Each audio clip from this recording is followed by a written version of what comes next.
Ladies and gentlemen, welcome into my official NFL Top 10 week number 17 best bets, where I go through my 10 favorite bets here for week number 17.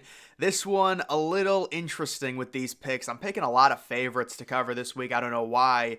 And there's just no real understanding this week of over-unders. I don't think I bet a single over-under, at least on these top 10 best bets. It is what it is. Maybe if you see the weather, you might be able to snatch a few unders, but let's begin at number 10.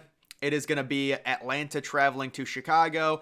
And originally I did have this game 23-20. I've revised it, and I do like Chicago to win this game and cover the spread. I just see the narrative in Atlanta. This team is not making the playoffs. I mean, this is ridiculous. They're sitting there. They've got an okay chance to win the division. If they win out, they can possibly do it. Right now at 7-8, I think they end up firing Arthur Smith. He's just completely in over his head with that offensive talent. Taylor Heineke, a little bit better of a quarterback than Desmond Ridder, no doubt, but this is a Chicago team who's growing with Justin Fields right now. Justin Fields playing really well, playing extremely hard. He understands, he's going to be a starting quarterback next year. It's just, where is it going to be? Are they going to trade him possibly for a second round pick? Will they invest in Marvin Harrison Jr., possibly trade out of that number one overall pick, move down a little bit, get more assets, keep Justin Fields as their quarterback? It'll be interesting. It's just this Chicago team is playing a lot better, in my opinion, and they're at home, and they have the weather advantage against a dome team in Atlanta, and also the narrative surrounding the Falcons. There's just not a lot of hope within that organization. I don't think they're going to come out firing on all cylinders in the freezing cold here. Give me Chicago to cover that 3-point spread. Moving on to number 9. This is the Thursday night game, so this one might be a little bit risky. At least if you look at the analytics, the Browns maybe juiced up a little bit too much. They're -7. That is in part to the Jets quarterback situation, or lack thereof, as well as the Browns just playing extremely well and really outdoing the analytics pretty much week in and week out. So I like the Browns to win this game pretty easily. I'm guessing it's going to be a mismatch with the Browns defense going up against Trevor Siemian or whoever starts for the Jets. Possibly a turnover, maybe a scoop and score or pick six to generate some points. Joe Flacco, the veteran, playing at home against a team. I mean, the Jets do have a really good defense, but this is a situation where the Browns are way more motivated in this game. The Jets fans, I'm sure they would love to finish 6-11, possibly get a top 10 pick with Aaron Rodgers coming back next year. Either way, I do like the Browns to win this game and cover the 7, but you got to be careful with this game. It's a bit of a steep number. The Browns could have a situation where maybe Flacco struggles early. It's going to happen at some point. Either way, I do like them in that one. Moving on to number 8.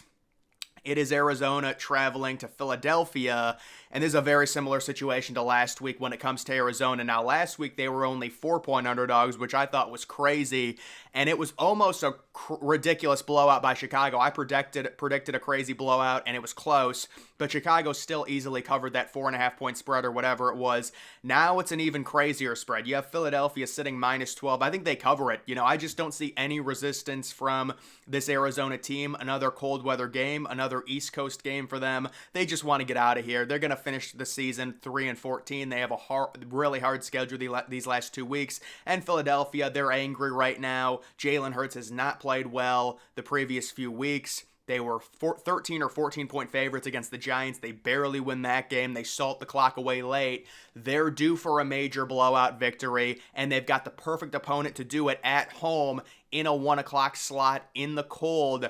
Arizona's going to struggle in this game. They're going to lose by, I have it at a 20-point game, but they should lose by at least 12. Moving on to number 7, it is Carolina traveling to Jacksonville. So NFC, AFC game, and I am going to zig when everyone else is zagging. So I understand, I've kind of had a weird relationship with Carolina. Really, midway through the season, I was like, this team low-key is a really good option to bet on because they've got good value. There's no reason for them to lose. There's no incentive considering they don't own their first round pick. But now I've been against Carolina the past few weeks, and it burned me last week when I had Green Bay minus the 4.5. They barely won that game. They should have easily covered that spread. I don't know how you allow 30 points to Carolina, but that's neither here nor there. I will go in on Jacksonville in this game as long as Trevor Lawrence is healthy. I think this could be a blowout just because this is the NFL. You've got a team like Jacksonville. They're a lot more talented than Carolina, but Carolina's been playing really well recently. Jacksonville's been playing terrible recently. So it only makes sense that Jacksonville would just randomly blow out Carolina. They are at home. I think they win this game. They cover a 6.5-point spread. They are still leading their division. There's a huge incentive on this game for the Jaguars.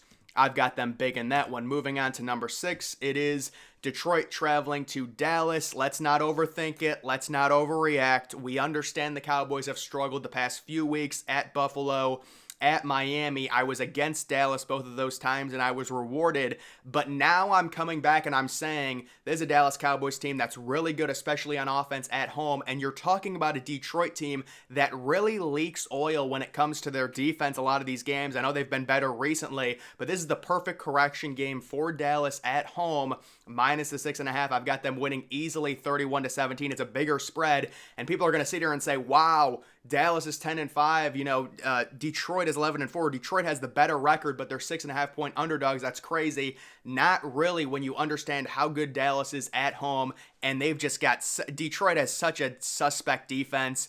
Especially, I think Dak Prescott goes for 330, 3 touchdowns in this game, Saturday night game in Jerry World. The Cowboys easily cover that 6.5 point spread there. Moving on to number 5, it is the Rams traveling to take on the Giants, playing in East Rutherford for the Rams. It's going to be miserable, and that's why I'm taking the Giants. Kind of a weird team to cover this spread, 6.5 point spread. They were 13 point underdogs on Christmas. They covered that game easily. Saquon Barkley had a decent game. Tyrod Taylor came in, filled in admirably after they benched the starter.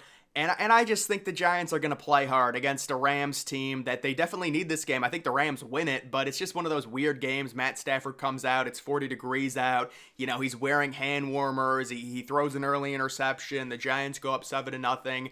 And it's kind of a lower scoring game. I think 6.5 is a little bit too much, although the analytics love the Rams. 83% chance to win on the road in the NFL is certainly no joke, but I do like the Giants to kind of keep this game close at home. Moving on to number 4, it is the 49ers traveling to Landover, Maryland to take on the Commanders. I just think San Francisco is way more talented. I understand people think Brock Purdy, maybe a little bit of a game manager system guy. The 4 interceptions, not great, but he still had a really good year. I see San Francisco winning this game and covering a big spread for sure, 13.5. I'd be interested to see the over-under in this game. If I had to guess, it'd probably be in the high 40s.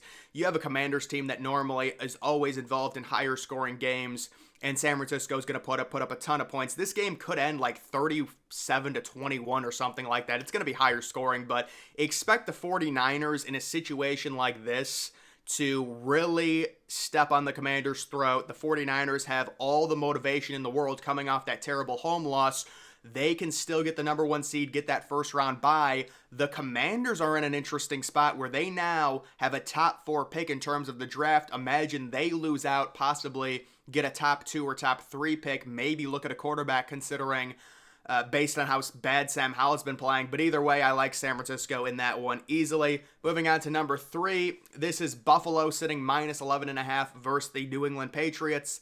So New England coming into this game surprised everyone last week, winning on the road in Denver. I don't think it happens again. Buffalo's going to win this game very easily, in my opinion. Buffalo, they were sitting minus 12 on the road against the Chargers. They barely won. They're going to come back home, and they're going to smack the Patriots. This is a correction game. They cover the 11.5 point spread there. Moving on to number 2, it is New Orleans traveling to Tampa Bay.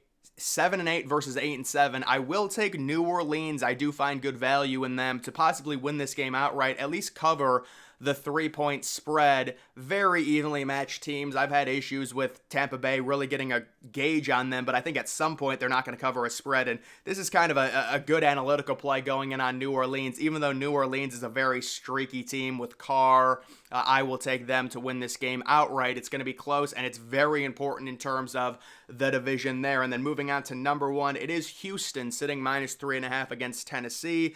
Expecting C.J. Stroud back. I understand people are going to say, look at last week, the Houston Texans defense was terrible against Joe Flacco, Amari Cooper. Guys, it was just one game.